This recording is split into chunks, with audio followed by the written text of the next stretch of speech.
Detroiters level training. Right now we're going to share with you intelligent options the Detroit Lions will be using to increase winnability throughout the 2022 season.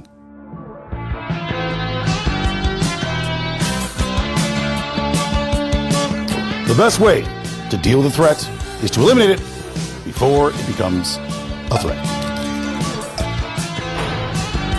If you ever need to strip a football from a founding father, here's what you do. Step 1, push the elbow forward. Step 2, pull the wrist in. Step 3, take it to the house, the White House. If a Norseman tries to block you, step 1, grab the wrist. Step 2, lean forward. Step 3, sack the quarterback. Ooh, pretty sure you won't be playing with a Wilson this year.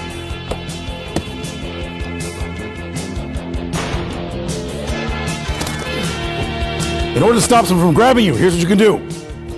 When they reach out, you're going to go here to the wrist and then here to the elbow. And then that is going to send them past you so you can keep going.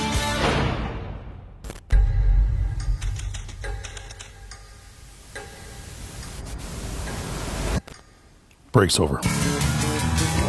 Normally in this situation, we take down just like this. In this case, because of tall boots, we use a snake in the boot. The key to defeating a bipedal dolphin is this. Number 1, remove the fish you've been keeping in your pocket. Number 2, use it to divert their attention. Number 3, implement temple takedown.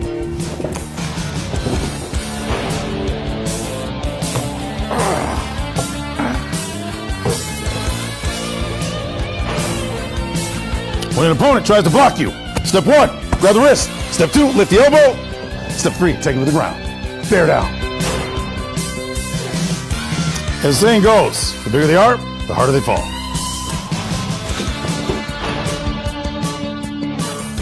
My friend Bill here has requested that I assist him with his tailgating festivities. Is that right, Bill? Here we go.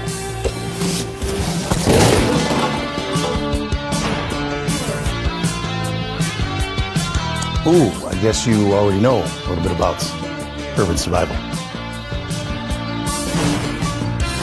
Another way to subdue a Viking is to realize that without a helmet, they're just an average person with above average face wear. No need to worry about disarming this team. They tend to do that all by themselves. If you have to defeat a high tackle, here's what you can do. Step 1, go forward with your elbows. 2, push down on their shoulder. Step 3, lift up on their forearm. Take them down. If you anticipate a bear approaching from behind, in the woods, or perhaps in the standings, here's what you can do to gain the advantage. Step 1, step to your left. Step 2, step to your right behind them. Step 3, stand up. If someone tries to inhibit your forward progress, here's what you can do. Step 1, grab the palm, lift it up. Step 2, pull down till their elbows locked. Step 3, escort them away.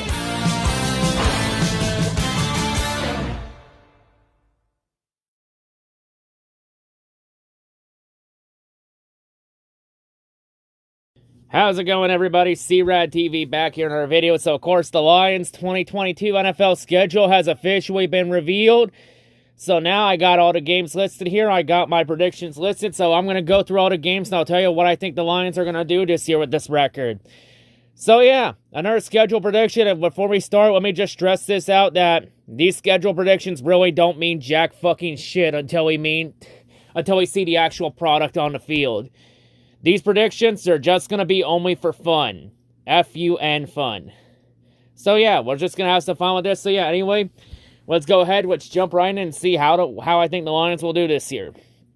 So starting off, we got week 1, the home opener, which was revealed before the schedule actually came out.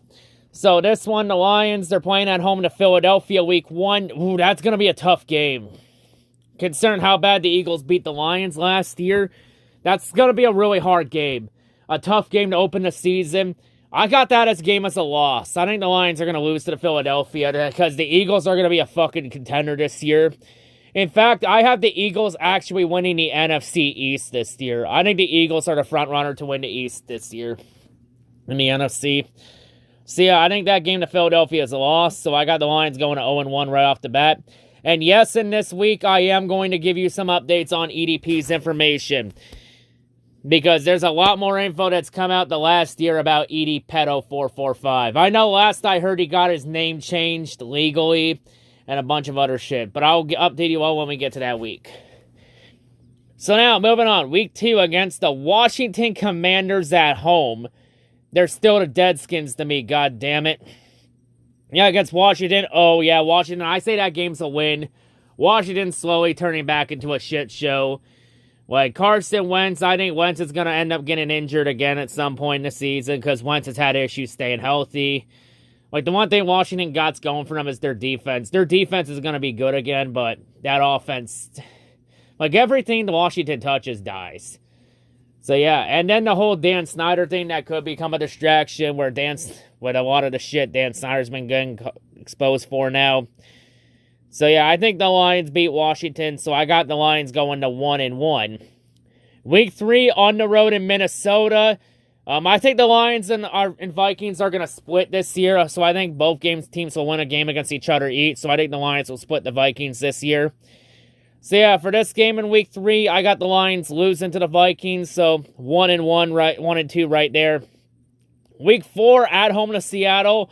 I think the Lions will finally beat the Seahawks in the regular season. You know, Seahawks, they're going to be starting a massive rebuild. You know, they're blowing it up after trading off Russell Wilson. You know, Drew Lock is not the long-term answer for the Seahawks. He's just a bridge QB until they get their guy. I think the Seahawks are going to be tanking this year to get a QB, since the tank bullet for this year's draft is the prize for tank bullet this year is going to be Bryce Young out of Alabama or C.J. Stroud out of Ohio State. But yeah, Week 4 against Seattle, I have that as a win. So 2-2 right there. Week 5 on the road in New England. Oh boy. This is going to be a really tough game. This is a tough game to even predict. Like, this is a 50-50. This is a 50-50 game here. Like, I was back and forth on this one. I had one per schedule prediction where I had the Lions beating the Patriots. I had another where I had the Lions losing this game. I've been back and forth on this one. Now, for New England this year, I think New England's going to take a step back this year. But even then, you still can't underestimate Bill Belichick in this case overall. Like, anytime you underestimate Bill Belichick, he'll end up putting 40, 50 points on your ass. So, you can't do that. And this game's truly going to be Dan Campbell's true test. How well can Dan Campbell coach against Bill Belichick? Can Campbell actually coach a good game plan? I think this game's going to be close, but I think New England wins this game. So I got the Lions losing to the Patriots. See, I have that game as a loss, but I wouldn't be surprised if the Lions won that game, to be honest. It could go either way. See, I have the Lions falling to 2-3 after New England. Week 6, I had that's the Lions bye week. So, of course, the Lions, once again, go back to the tradition of having an early bye week because, yeah, the NFL has a knack for wanting to screw the Lions over any chance they get. That's not surprising the slightest. Now, Week 7, on the road in Dallas against the Cowboys. I had that game as a win against Dallas. I think Dallas is taking a massive step back. They had to cut some talent off because of the cap. You know, they still got a decent amount of talent like Dak and Zeke and even Micah Parsons and a couple other and a bunch of talent too. You know, that's going to be a tough game, 50-50. I feel like the game against Dallas, I think that's going to be the game the Lions should have no chance in hell at winning, but they're going to find a way to win that game.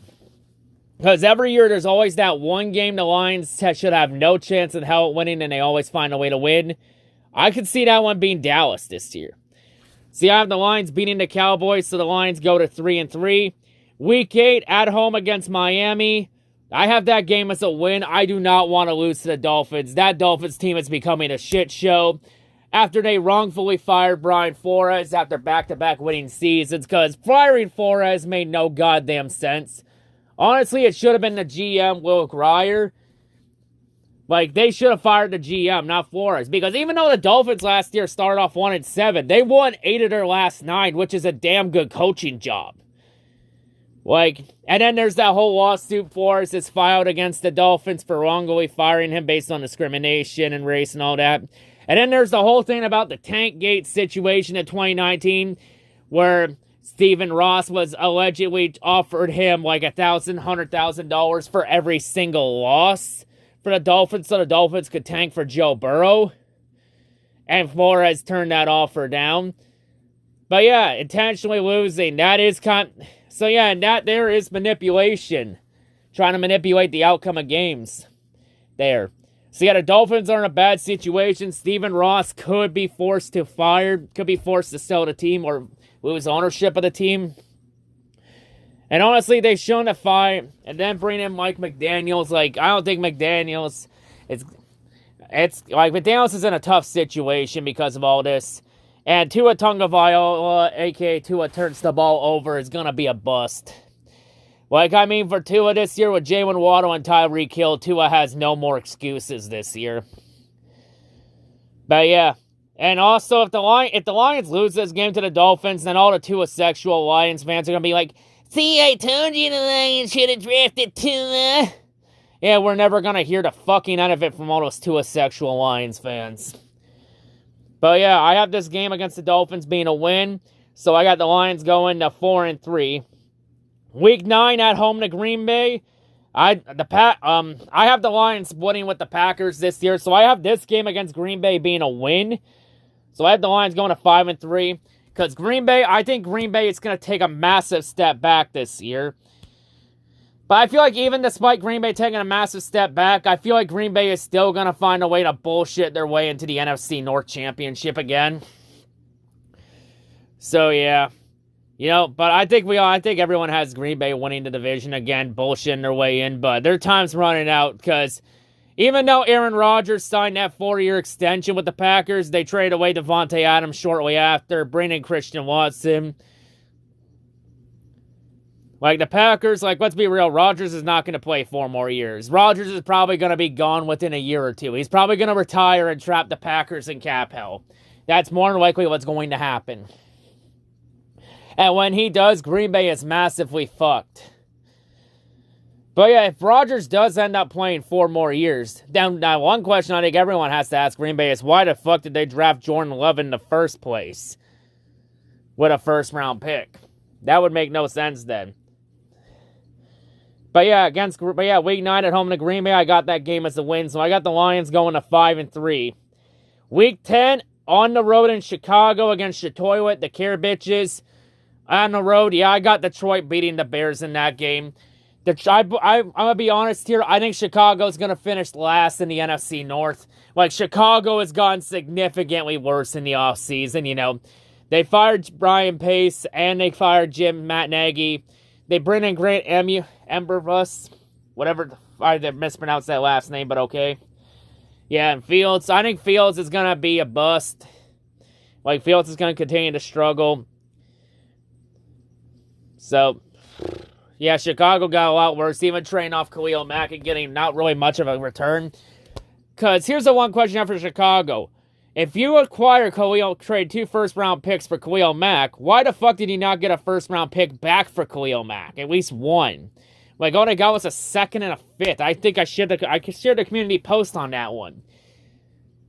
If you're gonna give up 2 first-round picks for Khalil Mack, then you got to get one back in return. Chicago got ripped off by the Chargers there when Chicago traded off Khalil Mack.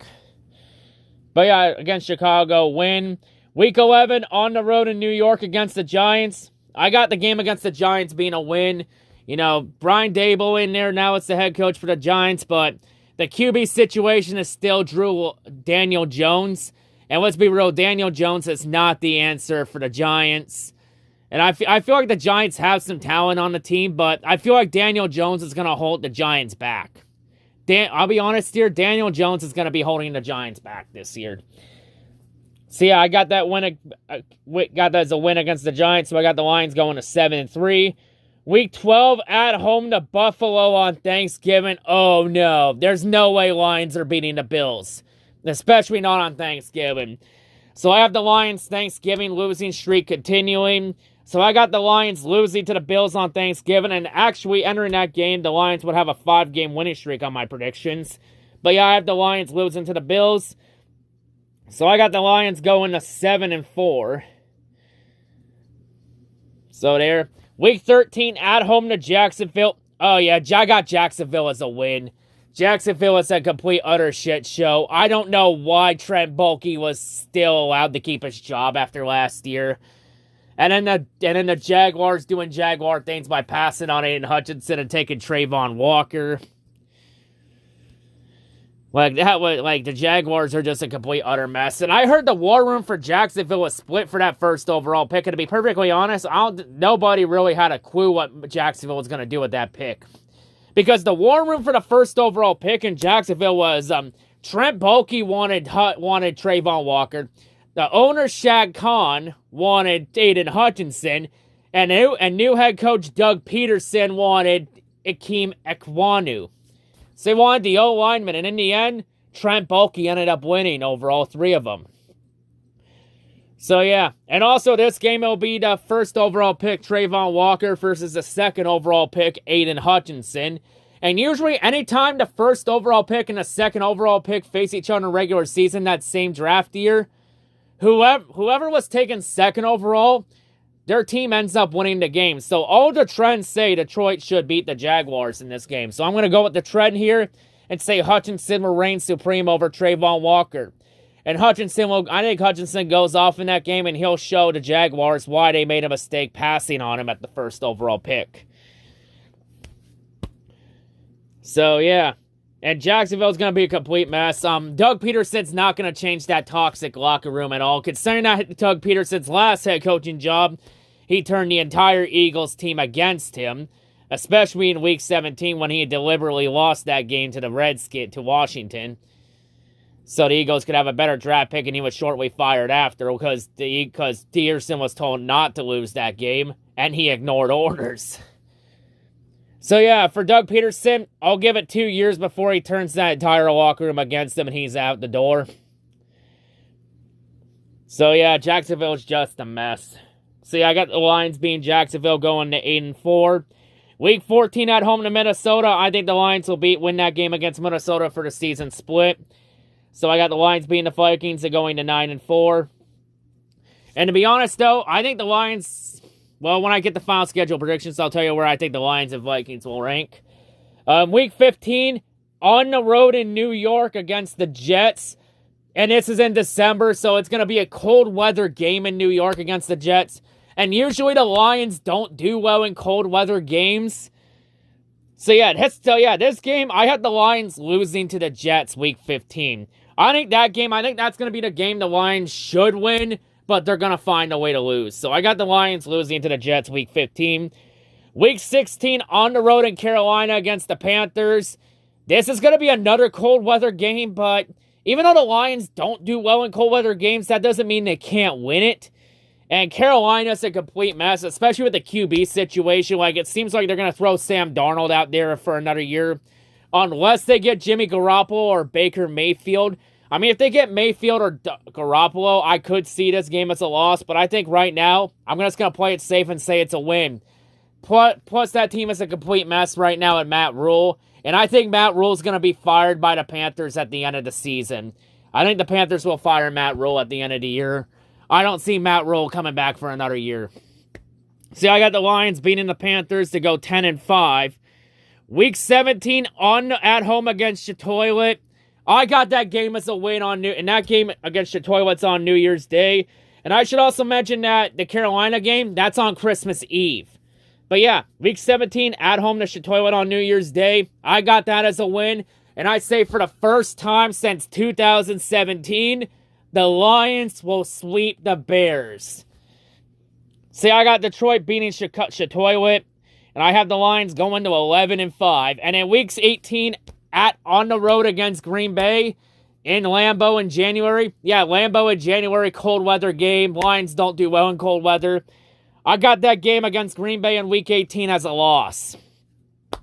So in the end, I have the Lions' final schedule prediction. I have the Lions going 11-6. I could realistically see 11-6 if everything goes right. Around 11-6, 10-7. There's a couple 50-50 games that could change. Keep in mind, a lot of my schedule predictions are going to change throughout the season, of course. But yeah, I could see the Lions winning 11-6, and 11-6, that would be enough for a wild card spot. Maybe the first of the 3 wild card spots. Like, easily that should be enough for a wild card, especially with how weak the wild card race has been the last couple years. Like, I think the Lions this year are going to surprise a lot of people this year. I think they're going to surprise a lot of people, and I think they're going to be a year ahead of the schedule on the rebuild and back in. But yeah, I think the Lions will be a year ahead just on how pretty easy the schedule is, because the Lions have the 5th easiest schedule in the league. And this team played a lot better last year than that record suggested. Like, the Lions were a lot better than it suggested. Like, even though the Lions won 3.5 games last year, that was still one of the best Lions teams the Lions have had in a long time. Just based on how they played overall as a team. And I think the Lions are going to take a massive step forward with Dan Campbell. Like, recently I heard Campbell's odds of becoming winning coach of the year have increased the last couple of weeks. Because at one point it was 60-1, and now it's around 25-1. And of course, I think Aiden Hutchinson's going to have a monster rookie season. I say Hutchinson's going to win Defensive Player of the Year. So yeah, I think this year could be an interesting year for the Lions. I think the Lions are going to be a year ahead of schedule. I don't think they're going to be a Super Bowl contender or anything like that, but I think they could contend for a wild card spot this year. You know, I still think they're a year out from contending from being a title contender or anything like that, but I think this team has the pieces to at least make a run at a wild card. But yeah, anyway, that's my schedule predictions. Of course, these predictions really don't mean shit until we see the product on the field. But yeah, anyway, that'll wrap it up here. That's all I gotta say. Let's debate the schedule predictions down in the comments. Am I on crack saying 11 wins? Am I going a little too high? Am I going too low? Am I overestimating this team or underestimating this team? Let the debate begin. But yeah, anyway, that'll wrap it up here, and that's all I gotta say. Vlog coming out Sunday from the Penny Series race up in Sunset, so you have that to enjoy. But yeah, anyway, that's all I gotta say, and I'll see you on whatever I make next. Peace. Hail to Outsiders.